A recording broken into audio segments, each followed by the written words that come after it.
ભાદરવા સુદ ચોથ એ જ ગણેશ ચોથ। ગણપતિનું આ વ્રત કરનારને ભાદરવા સુદ એકમથી ઘરમાં ગણપતિ દેવની સ્થાપના કરવી જોઈએ। રોજ ગણપતિનું પૂજન કરવું, ગણપતિની પવિત્ર કથા કહેવી અથવા સાંભળવી। આ વ્રતમાં મીઠાવાળી ચીજ ન ખવાય। ભોજન કરતી વખતે બોલવું નહીં। ચોથને દિવસે ચંદ્ર દર્શન કરવું। દર્શન ન કરવાથી કલંક ચોટે છે એવું કહેવાય છે। આ વ્રત કરનાર ઉપર ગજાનન પ્રસન્ન રહે છે। ગણેશ ચોથની કથા। બ્રહ્માજીને એક વખત ખબર પડી કે ગણપતિજી અષ્ટસિદ્ધિને વર્યા છે, તેથી તેમની પાસે વરદાન લેવા તેઓ ગણપતિ પાસે જઈને કહેવા લાગ્યા, હે ગજાનન, સૃષ્ટિનું સર્જન કરતી વેળા ક્યારેક વિઘ્ન આવે છે, ત્યારે મારી મતિ મૂંઝાય છે, તો મારા એ કાર્યમાં વિઘ્ન ન આવે એવું વરદાન આપો। ગણપતિએ કહ્યું, મારું વરદાન છે કે તમારા કાર્યમાં અંતરાય નહીં આવે, વિઘ્ન આવશે તો તે દૂર થઈ જશે। એક વેળા ગણપતિ બ્રહ્મલોકથી કૈલાસ જઈ રહ્યા હતા, ત્યાં ચંદ્રએ એમને જોયા। ચંદ્ર ખૂબ જ હસી પડ્યો।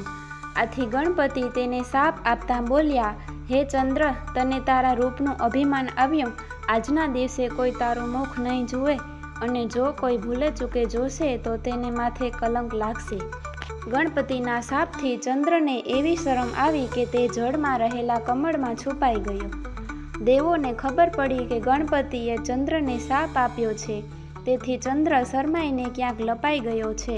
તેથી તેઓ બ્રહ્માજી પાસે જઈને કહેવા લાગ્યા કે હે બ્રહ્માજી, ચંદ્ર શાપને લીધે પીડાઈ રહ્યા છે, તો તેનું કશુંક નિવારણ બતાવો। બ્રહ્માજી બોલ્યા, ગણપતિના શાપને તેના સિવાય કોઈ મિથ્યા કરી શકે તેમ નથી, તો ગણપતિ પ્રસન્ન થાય તો કંઈક રસ્તો નીકળે। તેઓએ પૂછ્યું, ગણપતિ શું કરવાથી પ્રસન્ન થાય?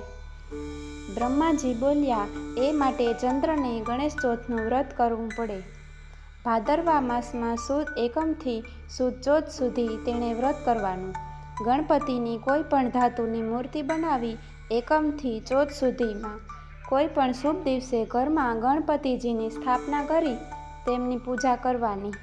નૈવેદ્યમાં લાડુ ધરાવવાના।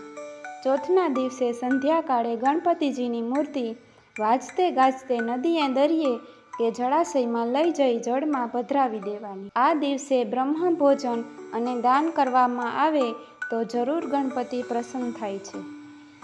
દેવોએ બૃહસ્પતિ સાથે ચંદ્રને આ સંદેશો પહોંચાડી દીધો, અને ચંદ્રએ શાપ નિવારણ માટે તે વ્રત કરવાનો સંકલ્પ કર્યો। ભાદરવો મહિનો આવતા ચંદ્રે ગણપતિની મૂર્તિ બનાવી તેની સ્થાપના કરી, પૂજન કરી ગણેશ ચોથના વ્રતનો આરંભ કર્યો। તેણે ગણપતિને પ્રાર્થના કરવા માંડી કે હે ગણેશ, ગજાનંદ, હું ભૂલ ચૂકમાં અને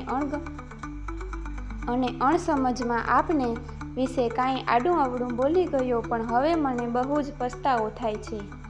આપ તો દયા સિંધુ કહેવાવ છો, તો મને શાપમાંથી મુક્ત કરો। ચંદ્રની પ્રાર્થના સાંભળી ગણપતિજી બોલ્યા, હે ચંદ્ર, તે મારી ભૂલ સમજાઈને તે સારી વાત છે, પરંતુ શાપમાંથી મુક્તિ નહીં મળે। તે મારું વ્રત કર્યું તેથી તારા પર પ્રસન્ન થઈ શાપ હળવો બનાવું છું। આજથી જે મનુષ્ય ભાદરવા સુદ બીજની રાતે ચંદ્રના દર્શન કરશે એના પર કોઈ જાતનું સંકટ નહીં આવે, તેને કલંક નહીં આવે। બાકી ભૂલે ચૂકે બીજના દર્શન કર્યા વગર ચોથના દર્શન કરશે તેને કલંક લાગશે। તો પણ ગણેશ ચોથનું વ્રત જે કોઈ શ્રદ્ધાપૂર્વક કરશે તેના પર મારી કૃપા રહેશે।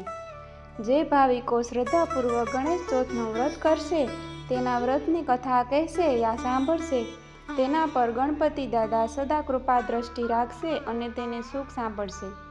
હે રિદ્ધિ સિદ્ધિના દાતા ગજાનન, ગૌરીપુત્ર ગણેશ, જેઓ તમારા વ્રતનું પૂજન કરે તેનું સદાય કલ્યાણ કરજો। વિડીયો પસંદ આવે તો ચેનલને લાઇક, શેર અને સબસ્ક્રાઈબ જરૂર કરજો।